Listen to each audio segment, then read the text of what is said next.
Tim, I'm interested as someone who's run 2,400 straight days, something like that, whatever the number is at this point, a lot of years, or being in business. Like, what have you done to kind of combat, whether it's just business, fitness, life, whatever, what have you done to combat some of the burnout, if you will, on something that, specifically something that seems to be working?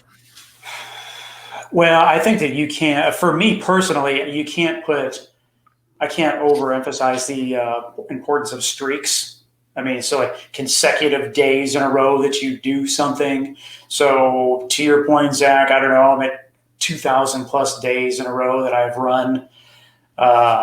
And so the thought of me starting at zero and then knowing that I would have to go run another 2,000 days in order to hit that point again. I mean, that's what keeps me motivated to continue to do that. But even if it's find a new podcast, find a new podcast to listen to, or if I'm listening to music or whatever, I would put some new songs in there that I haven't heard over and over and over again, but just little things to just change things up a little bit so it's not so routine, if you will.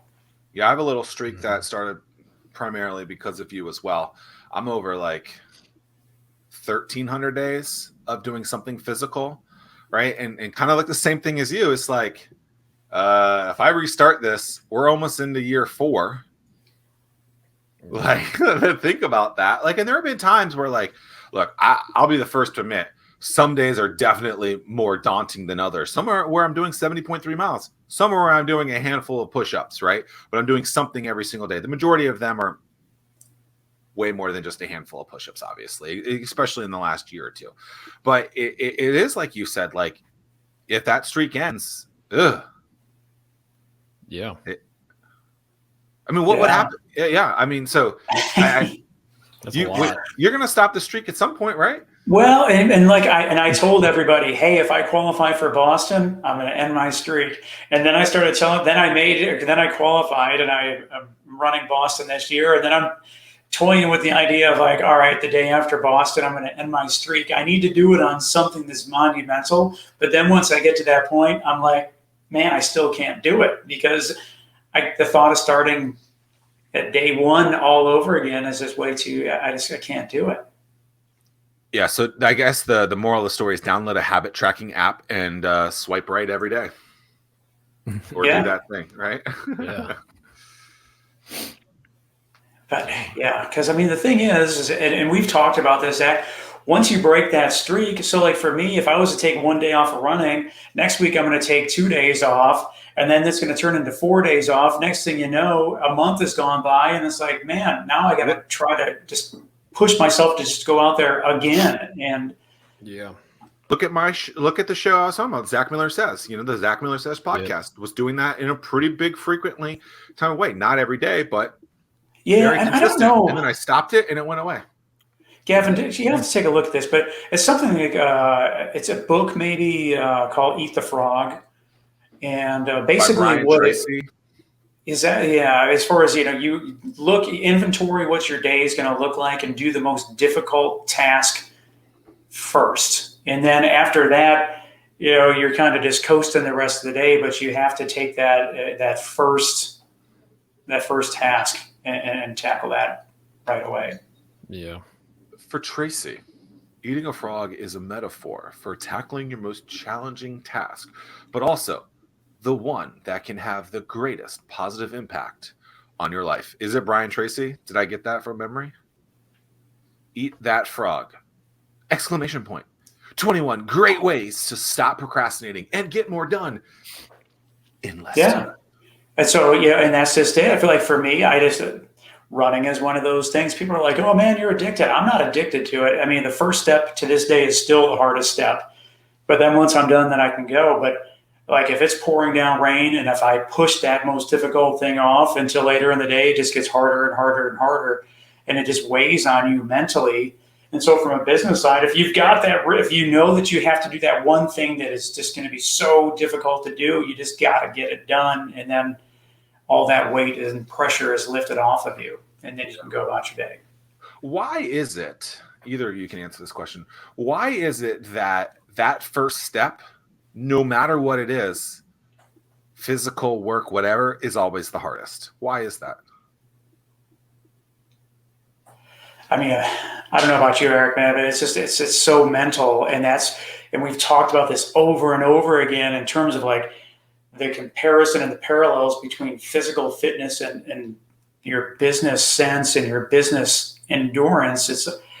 I mean, to me, you have to be strong mentally to overcome those things. And if you can go through and start a plan and make that first step, follow through a 12-week plan or a 16-week plan, whatever the case is, then you have that mental strength to go through and complete something that you're going after. So if someone was like, hey man, I'm dipping my toe in the water about marketing for my HVAC company. Yeah, I'm really not sure how it's going to work. And then you're like, hey, this is the plan. This is the ingredients. This is what's going to work. And if you follow these steps, you're going to see successes. And if they're not fully committed, are they really the right client for you? And that's a determination that you have to make. To me, I've been burned by so many people that won't be fully committed that, I need someone to prove to me that they are going to go through with it. Yeah. You know what's interesting about that concept is that I feel like I'm someone who in the past has posted a lot online. And when I got on my fitness journey, the most recent one in the last 2 years, I really didn't post about it at all. So it was almost like, don't tell the world. So then when I was like, I came out and I shared a picture recently of just my Ironman finish. And people are like, oh my God, you look amazing. I'm just like, they're like, how do we not know this was going on? I'm like, I didn't tell a soul. Like, I just focused on the damn thing. And it's like, I also didn't weigh myself for almost a year, right? Because that it didn't matter, right? What mattered is that I did the task at hand and I focused solely on that thing. Yeah, I had a very small support crew, if you will, that I would talk to about these things that was doing something similar with me. But I didn't need to broadcast to the world like, oh my God, my goal is to do this. Well, like, I mean, if you look at it, so someone signs up for Rival Digital and they're like all fired up that they're going to take their business to the next level, and then they don't have what it takes to go through the plan to make your business, then Eric, that's hurting your brand when someone's like, hey man, how'd that work out for you? Man, I didn't go through with it. It didn't result in anything. So, I mean, again, it goes back to knowing your customer and choosing wisely. Yeah, well, I think another thing in regards to like the first step being the hardest and all that other stuff is people forget the goal. They forget why they started this in the first place or why they're going down this path in life in the first place. Like podcasts, this happens all the time where they call it pod fading. Someone's like, I'm going to start a podcast about running or about Selena Gomez or about whatever it is. Free Britney. I'm going to start a niche podcast. We need to free Britney.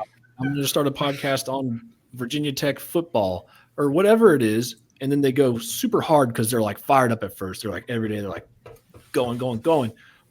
And then it like starts to slow down. They get out of that honeymoon phase. There's numbers to that, right? So Douglas Burdett, he was on my TV show, Hampton Roads Business Weekly, and he told me this. I was astonished. It's 7 podcasts. It's the first fade. Yeah.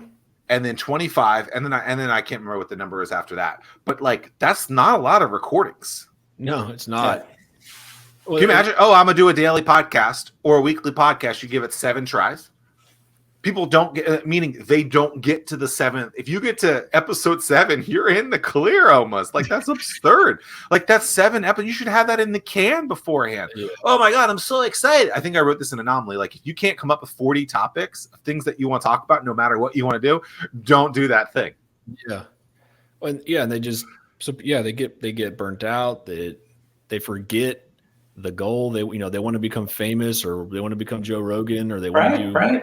And it doesn't. But they don't look at the career of what Joe Rogan did to get where he did, or the whoever to get to where they are. And they're always episode 1832 or whatever it is now. Or that he was on Fear Factor, or that he was a comedian and all this other stuff, like that he's also like the UFC guy. Like, there's all this other stuff that people never see or they forget about. And it's like, hold on. There's more context to every story. You're not giving it the credit it deserves or needs that it actually has. I'm sure Our show's that an if we example look, too, I'm sure. right. I mean, if we look back and listen to our first 7 episodes, I mean, that was the first time me doing anything like that. I'm sure it's terrible, and it's a continuous improvement process. Eric, that may or not be the same for you, but I mean, everyone's going to continue to improve, and to give up after try 5, 6, or 7. I mean, you're still super green at that point. Yeah. You got fact checked 1686, Tim, yeah. of the. Now just that spinning out but of Joe Rogan. I mean, if I look back at the first 7 episodes, the stats, the things everyone's like, I got so many streams. If I listen to the first 7, first off, the audio quality is probably trash. And then second off, I'm willing to bet that the first 7 streams combined, I could drop an episode right now of me just saying, hey, what's up? And then it would get double the amount of listens in all 7 of those combined. Just because at first you start and no one's listening, and that is discouraging to put together all that work. Like we were talking about, downloading the audio, editing out all the stuff, putting in the intros and the outros, and uploading it, converting the file, putting it into the streaming platform. Like that's a ton of work for no one to listen to it but you and like your brother and your mom. Well, another, and your mom is your number 1 listener. I always appreciate that. Someone who's been directly involved within the startup community for almost a decade, I want to talk to you about a serious pain point. Spending a ton of time trying to understand the business landscape in the 757. That's time that should be focused on growing the business. At StartWheel, we're here to help you by compiling all of the news you need to know about in one place. Now there's no need to search multiple websites. Just head to startwheel.org and see for yourself. That's startwheel.org.